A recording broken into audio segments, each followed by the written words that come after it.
A Escada de Jacó.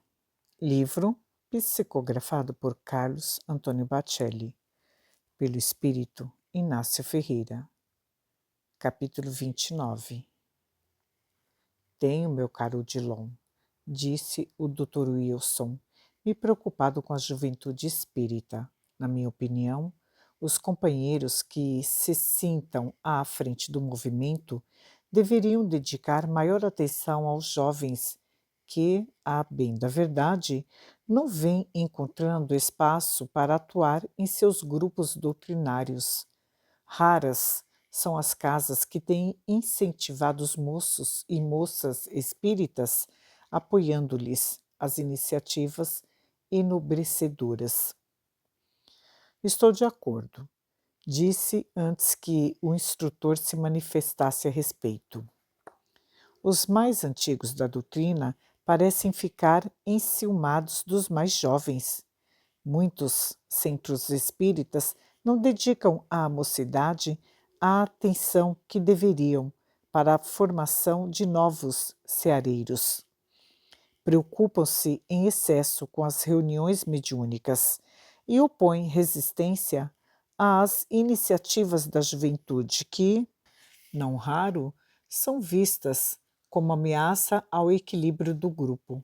Falta de bom senso e visão de futuro. Os jovens da atualidade serão os herdeiros naturais da tarefa e necessitam ser preparados para a responsabilidade que lhes pesará sobre os ombros. Graças a Deus, deste equívoco estou livre, pois, quando no corpo, fui um incentivador da mocidade espírita e fiz o possível para unir os seus integrantes, com os quais, aliás, eu sempre tinha algo a aprender. Respondendo ao Dr. Wilson, Odilon considerou. Estamos vivendo dias difíceis na Terra. Os apelos à diversão e ao cultivo do prazer estão em cada esquina. O movimento espírita, de fato, está vivenciando uma crise. Os jovens de pais espíritas, com as exceções de praxe, não têm dado continuidade ao esforço na tarefa. Todavia, o assunto demanda análise mais acurada. Infelizmente, poucos são os lares espíritas que, por exemplo, levam adiante a realização do culto do Evangelho. Neste sentido, os genitores têm feito perigosas concessões às crianças e adolescentes, consentindo que eles não participem do seu indispensável momento de oração familiar, a pretexto de liberdade religiosa ou de suposta ojeriza ao fanatismo.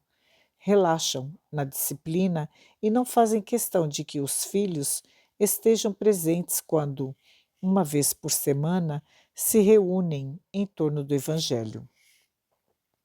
Desculpe-me, Odilon, apartei. Quando efetivamente se reúnem, pois, na maioria das vezes, se julgam dispensados de semelhante iniciativa, alegando que já oram em demasia no centro e que, portanto, os benfeitores espirituais lhes devem o mínimo de cobertura. O Dr. Inácio tem razão, considerou o Dr. Wilson Ferreira de Mello. Os nossos irmãos de ideal, espero que não me tomem a palavra por crítica, mas sim por fraterna advertência, efetuam campanhas alusivas ao culto do Evangelho no lar. No entanto, eles mesmos não se sentem no dever de realizá-lo. Ora, doutor, sejamos mais diretos. Pregam para os outros, em prejuízo de si mesmos. Há espírita convencido de que já fez muito. Nós estamos aqui, deste outro lado, sentindo-nos frustrados, porque tivemos oportunidade de fazer mais e não conseguimos nos superar. E, em nosso tempo, não existia televisão, as boates e os clubes eram escassos, festas mais ainda, porque dinheiro no bolso ninguém tinha. No máximo era o cinema com a namorada no fim de semana ou uma taça de sorvete. A questão, meus amigos, ponderou Odilon, começa com o descaso dos dirigentes espíritas no que se refere à evangelização infanto-juvenil.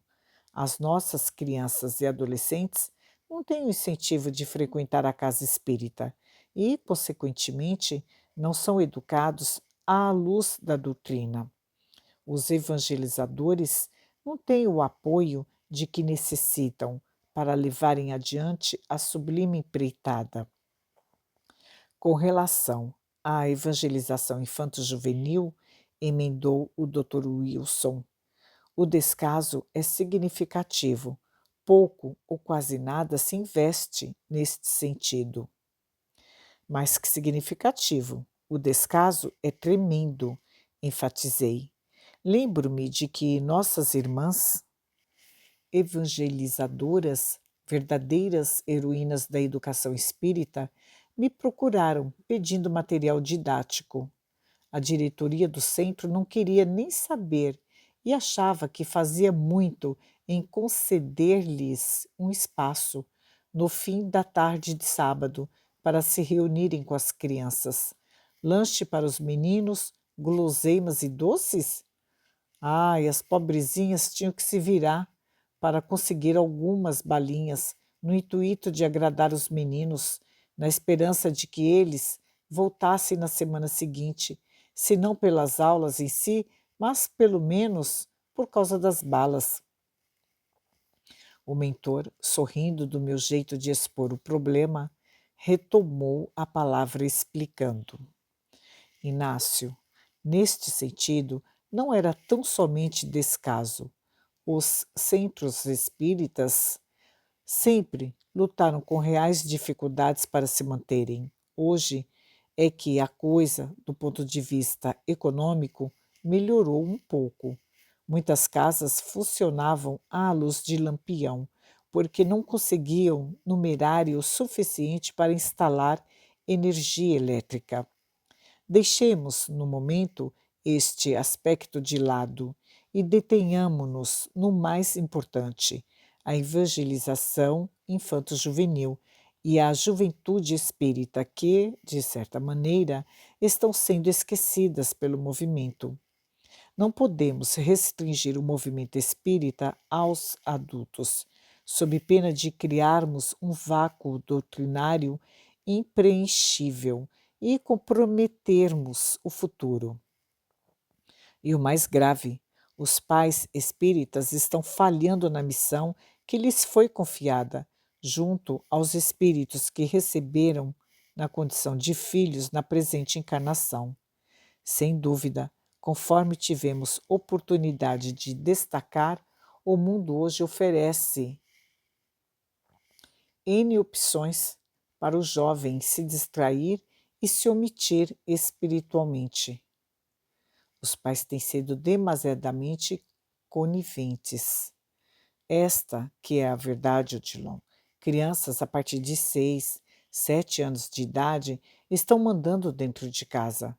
É um absurdo sem precedentes. A televisão e o computador estão despertando a mente infantil do sono, do esquecimento muito mais cedo. Os meninos retomam o patrimônio do passado e querem revivê-lo no presente. A educação necessita se antecipar. Não sou favorável à pedagogia da vara de marmelo, mas sou pela disciplina. Os filhos têm que obedecer aos pais e nada de avós ou tios interferindo. Como é que vamos ficar ante a questão das drogas? Hoje, a escola é o seu principal foco de disseminação. Doutor, interveio o Dr. Wilson.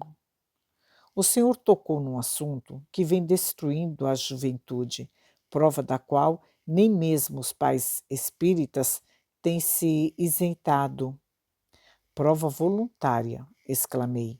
Nem tudo é consequência do pretérito. A questão das drogas é mais uma leviandade do presente. Existe a ação de espíritos obsessores?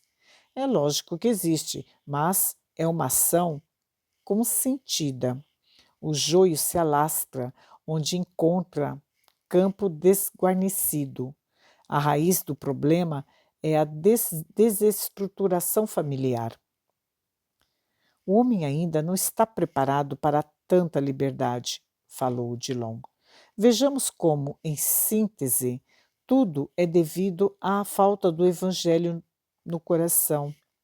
Do ponto de vista espiritual, o homem está desnorteado, desamparado pelas religiões tradicionais. Mantém a fé por conveniência. A ciência avançou muito e a religião não acompanhou as exigências da razão. Por esse motivo, observarmos o fenômeno das chamadas religiões pentecostais ocupando o espaço que antes pertencia à Igreja. Com seu discurso imediatista e seu fanatismo, o novo perdão, pentecostalismo vem fazendo milhões de adeptos, mormente entre os mais desesperançados e os que a ele têm aderido por interesses que agora não nos compete analisar. O espiritismo, digamos, vem correndo paralelamente, visto que, infelizmente, poucos são os que se encontram maduros para aceitá-lo. O homem ainda não abdicou da ideia de um céu fácil. Já o Espiritismo conscientiza e impõe responsabilidades. Assim mesmo, dentro da doutrina, vamos nos deparar com companheiros que insistem em adaptar a verdade às suas convicções de ordem pessoal. Efetuando ligeira pausa, o benfeitor acrescentou: apenas e tão somente o conhecimento da reencarnação poderá redimir o homem, porque torná-lo-á responsável por si mesmo.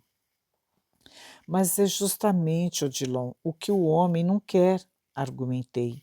É muito mais cômoda a ideia de um Deus que nos salva que de um Deus que nos deixa à mercê do próprio esforço ascensional. Eis a razão do sucesso do discurso das igrejas evangélicas. Prometem solucionar problemas, curar doenças, dar emprego ao desempregado, afastar a influência do suposto demônio, e isto tudo já por simples obra da fé. Ninguém carece de verter uma gota de suor para tanto, mas apenas, é claro, colaborar com o dízimo, pois, sem ele, nada de orações especiais ou algum tipo de deferência divina. No entanto, doutor, ponderou o nosso caro confrade Dr. Wilson, mais cedo ou mais tarde, o espírito amadurecerá o entendimento e voltará a experimentar grande sensação de vazio interior. Ninguém se furta ao confronto consigo mesmo. O senhor sabe, existem cardápios e cardápios. Um pedaço de pão mata a fome, mas quando o paladar se torna mais exigente, a fé se tornará cada vez mais racional e, neste sentido, não há doutrina capaz de competir com os postulados espíritas. O espírito, pelas indefectíveis leis da evolução, está submetido a irreversível processo de maturação psíquica. Para quem atinge a maioridade espiritual, não há mais retrocesso. Sabemos que assim é, todavia, quanto tempo a humanidade ainda haverá de esperar? Lamentei. Inácio, retrucou Dillon, se analisarmos bem, verificaremos que tudo se prepara para o grande amanhã. Reparando no monturo, quem será capaz de dizer que dele a semente despontará em breve? Enquanto não entra em estado de erupção, sucessivas vezes, o vulcão não se extingue.